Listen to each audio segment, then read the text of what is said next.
बैंकमा नयाँ खाता खोल्न त राष्ट्रिय परिचय पत्र चाहिन्थ्यो। तर अब असोज मसान्तसम्म राष्ट्रिय परिचय पत्र सहित केवाइसी अपडेट नगरेमा पुराना खाताहरू समेत नचल्ने भएको छ। हरेक अफिसियल कामको लागि अब नागरिकता भन्दा पनि राष्ट्रिय परिचय पत्र महत्त्वपूर्ण र अनिवार्य जस्तै भइसकेको छ। के तपाईँलाई थाहा छ, राष्ट्रिय परिचय पत्रको आवेदन दिन केवल केही मिनेट मात्र लाग्न सक्छ।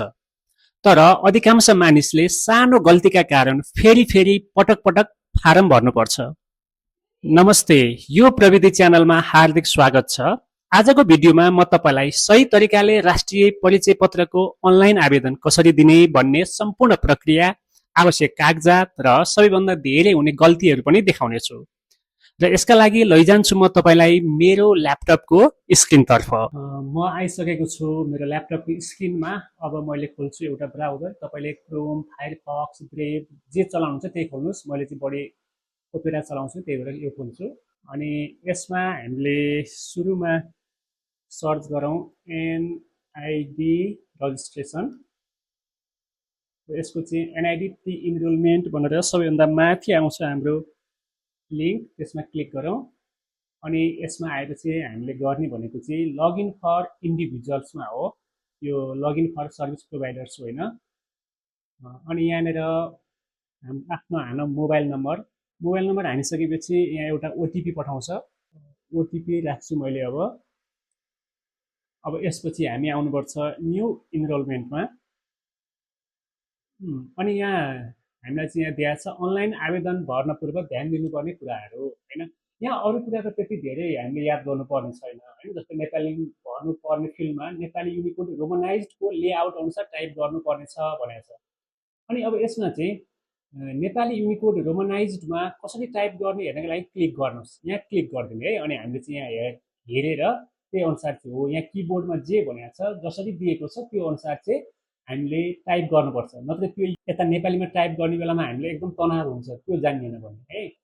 अनि यो स्टार भनेको जहाँ दिएको छ त्यहाँ चाहिँ हामीले जसरी पनि त्यो फिलअप गर्नुपर्छ, खाली ठाउँ छोड्न पाइँदैन।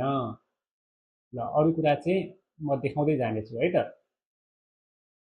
अनि अर्को कुरा भने चाहिँ विक्रम सम्वतबाट इस्वी सम्वतमा डेट कन्भर्सन स्वतः हुन्छ भनेको छ है। त्यो दुःख गरिराख्नु परेन अरे। ल अब पहिलो नाम हो, ल हेर्नु त महेश भयो है।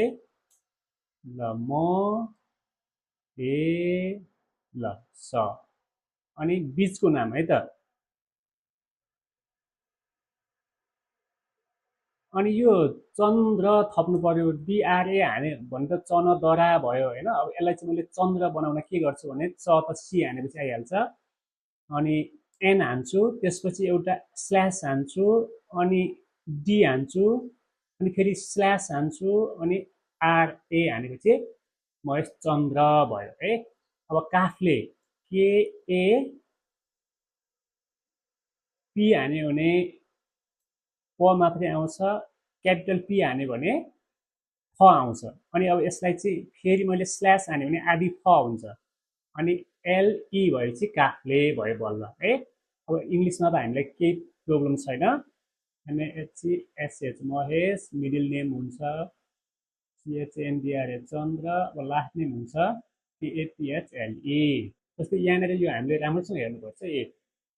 पी मात्रै हान्यो भनेदेखि प आउँछ, अनि सिफ्ट र पी हान्यो अर्थात् क्यापिटल पी हान्यो भने चाहिँ फ आउँछ क्या। यसरी बुझ्नु पर्यो हामीले है। अनि जस्तै जी हान्यो भनेदेखि ग आउँछ, क्यापिटल जी हान्यो भने चाहिँ भ आउँछ।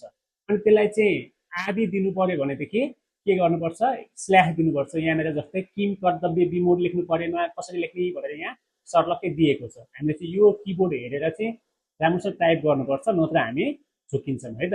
अब यसपछि म हान्छु जन्म मिति, अनि यहाँ चाहिँ automatic date of birth convert भइहाल्छ इस्वी सम्बन्धमा पनि है। अब जन्म स्थान यहाँ ड्रप डाउन जानु पर्यो। मेरो हो सिन्धुली। नागरिकताको किसिम वंशज, अनि यहाँ हान्नु पर्यो हाम्रो नागरिकता नम्बर। जारी जिल्ला पनि सिन्धुली नै भइहाल्यो होइन त। अब जारी मिति लेख्नु पर्यो हामीले यहाँ एडिसनल इन्फर्मेसन भनेको छ। अब यसमा चाहिँ लिङ्ग सिलेक्ट गर्नु पर्यो, ड्रप डाउनमा छ मेल सिलेक्ट गर्छु, आफ्नो अब फिमेल भयो फिमेल, अदर भयो अदर सिलेक्ट गर्नु होला। मराइटल स्ट्याटस भनेपछि सिङ्गल है यहाँनिर। ल अब पितृत्वको स्थिति यो नाउन छ भन्ने परेन। शैक्षिक योग्यता, अब आफ्नो योग्यता कति छ त्यो लेखिदिनु होला होइन। ल यो चाहिँ मास्टर्स डिग्री हो मेरो, त्यही लेख्छु।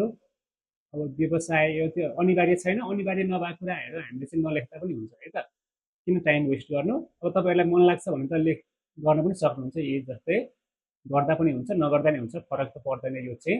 अब त्यसपछि यो सबै भरिसकेपछि हामीले गर्नुपर्छ नेक्स्ट। अब यसपछि हाम्रो आउँछ पर्मानेन्ट एड्रेस, फोन नम्बर नभरे पनि हुन्छ, मोबाइल नम्बर पनि नभरे पनि हुन्छ, तर मैले चाहिँ यहाँ भरिदिन्छु है त।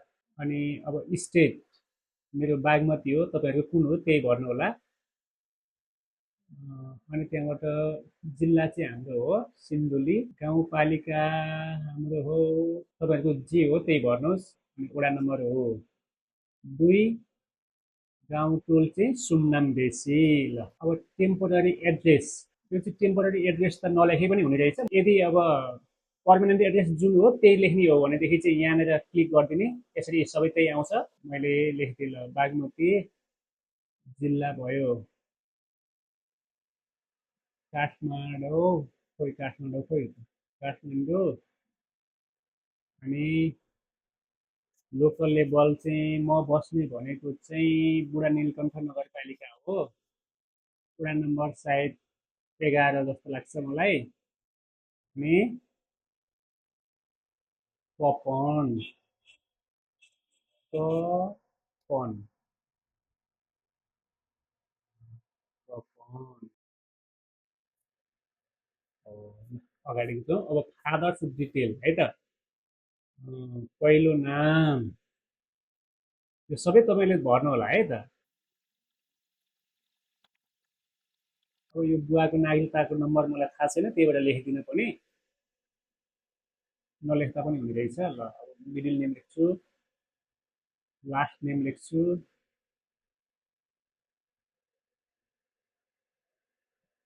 अरू डिटेल थाहा छैन।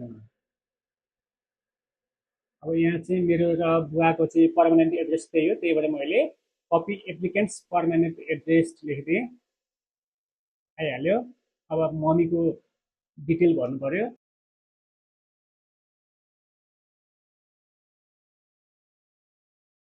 ल मैले डिटेल पनि भरिदिएँ होइन।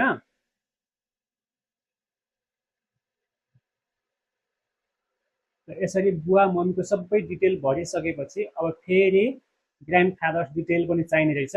ल यसरी चाहिँ मैले अब बुवाको मम्मीको अनि हजुरबा हजुरआमाको डिटेल्स भरिसकेँ। अब यसपछि मैले गर्छु नेक्स्ट। ल अब त्यसपछि बायोमेट्रिक दिने स्थान सिलेक्ट गर्नु पर्यो। अब सिलेक्ट गर्छु स्थान, मलाई चाहिँ कहाँ सहज पर्छ त्यही सिलेक्ट गर्छु। मलाई सहज पर्ने भनेको अब काठमाडौँ बस्या हुनाले यो नारायण हिटी दरबार हो, पुरानो राहदानी विभाग। अब मिति अब मिति सिलेक्ट गर्नु पर्यो। आइतबार हुने कुरा भएन, मलाई कहिले सहज हुन्छ हेरौँ है त। यो 15 गते के हुँदो रहेछ देखाउँछ कि देखाउँदैन। ल देखायो होइन। टाइम चाहिँ 9 देखि 10 बजेसम्म भनेको छ, 160 कोटा। अब सेलेक्ट गर्छु मैले। यति गरिसकेपछि अब यहाँ चाहिँ हाम्रो यो सबै डिटेल देखाउँछ होइन। Appointment detail, application data, additional detail, यो सबै डिटेल पछि हामीले अब लास्टमा चाहिँ डिटेल छ ठिक छ कि छैन भनेर चेक गर्ने। यदि सबै आफ्नो डिटेल ठिक छ भनेदेखि सबमिट गर्ने, नत्र भने प्रिभियसमा गएर हामीले फेरि एडिट गर्न सक्छौँ। र मैले अब मेरो सबै डिटेल ठिक छ जस्तो लाग्यो, त्यही भएर मैले सबमिट गर्छु। आर यु स्योर भन्यो। Once submitted you will not be able to edit this application. यदि तपाईँ स्योर हुनुहुन्न भने क्यान्सल गर्ने, स्योर छ भने ओके गर्ने। म चाहिँ ओके। ल enrolment Mahesh Chandra Kafle, application status in progress. अब यति भएपछि म चाहिँ बायोमेट्रिक दिनलाई यहाँ चाहिँ यो एप्लिकेसन नम्बर लिएर म चाहिँ कहाँ जानुपर्छ त, मैले जहाँ रोजेको छु त्यहाँ जानुपर्छ। तपाईँलाई पाएको ठाउँ पर्ने ठाउँमा रोज्नु भएको छ, जहाँ रोज्नु भएको छ त्यहाँ जान सक्नुहुनेछ। यो च्यानलमा यदि नयाँ हुनुहुन्छ भने कृपया सब्सक्राइब गरिदिनु होला। अनि त्यसपछि हाम्रो भिडियो के कस्तो लाग्छ प्रतिक्रिया पनि दिनु होला। अनि मनपर्छ भने लाइक कमेन्ट सेयर सब गरिदिनु होला। यस्तै यस्तै विविध प्रविधि सम्बन्धीको जानकारी लिएर म आउने नै छु अर्कोचोटि। नमस्कार।